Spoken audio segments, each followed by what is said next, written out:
and welcome to this week's video. I know this has been long overdue, but today we're going to talk about the exposure triangle. So it's going to also help you use manual mode on your camera. So once you better understand these three elements, you'll know exactly how to expose perfectly or as correctly as possible. So the three variables we're talking about is ISO, shutter speed and aperture. And how it basically works is, think of it like this way. It's like a three-way seesaw. But if we take the three-way bit out and just think about a seesaw where you have to have a balanced amount of weight on each side, so you have a nice rocking, and then if one way is too heavy it'll be like that and like that, but if it's balanced you have a nice even set. Similar works with the ISO, shutter speed and aperture. To get a perfect exposure like this one over here, where everything is bright and clear and nice and crisp and clean, you need all these variables to be set correctly. These could be anything, but if one of those is not set right, it could be underexposed like this image over here, or overexposed.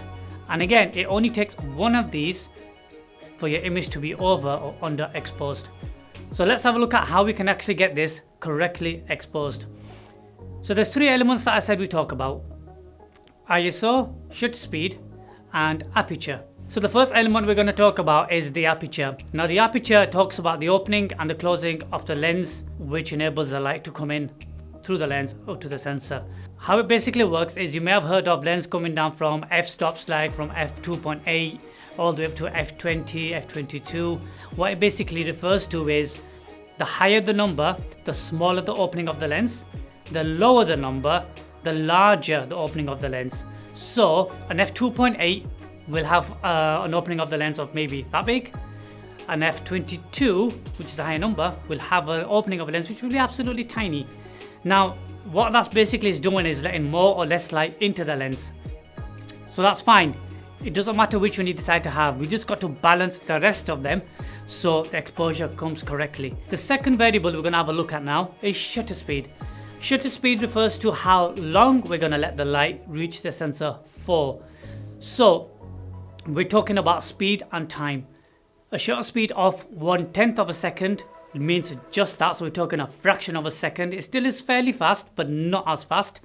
We can then go higher, or faster rather, from 1/10 to 1/25 to 1/30 to 1/60, and it just doubles up accordingly. The higher the number goes, the faster the shutter is. If you go on the opposite end of the scale, it lets it in for longer, which then we refer to as long exposure, something that you may have probably heard of. It's how we get all these light trails and nighttime images. We let light in for a longer period of time, and this is referred to as seconds. You have a second to 4 seconds, 10 seconds, all the way up to 30 seconds. Don't forget, we are balancing this with the other two variables to make sure we get the correct exposure. On a waterfall, for example, you may have a slower shutter speed, so then you can get this really nice smooth flow of water. That's how that's basically achieved. But then if you want a bit of texture and a bit of roughness in the water, you may use faster shutter speed to actually freeze the motion or freeze that time, so you're not getting as much smoothness in the water. The last variable we're going to have a quick look at is the ISO. Now the ISO works a little bit differently. It basically enhances the light digitally to give you more light. So if you really need to shoot on a fixed shutter or a fixed aperture, but there's not enough light, you can use your ISO to increase the sensitivity, so your sensor is more sensitive to light, and increase the actual light in itself. So this image here is shot on ISO 100, and if I increase the ISO, you can see how the image is actually getting brighter. If I then change the shutter speed and aperture accordingly, it will obviously compensate. But if I need to fix on a certain aperture or shutter speed, I can use the ISO to balance it out and get my exposure just right as it needs to be. The only downside to this is that the higher the ISO we push, the more noise we introduce into the image. I hope all that made sense. We'll take a few days out and maybe just use one element at a time so you can learn better.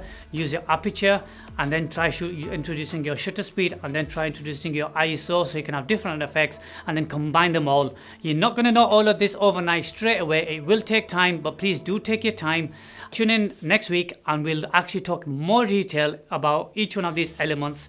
I might just pick out one segment and just talk about aperture and the stuff you can do with that, and talk into great detail. But let's see what kind of feedback you give. how you felt about this video, and then we'll take it from there. See you next time, guys. All the best.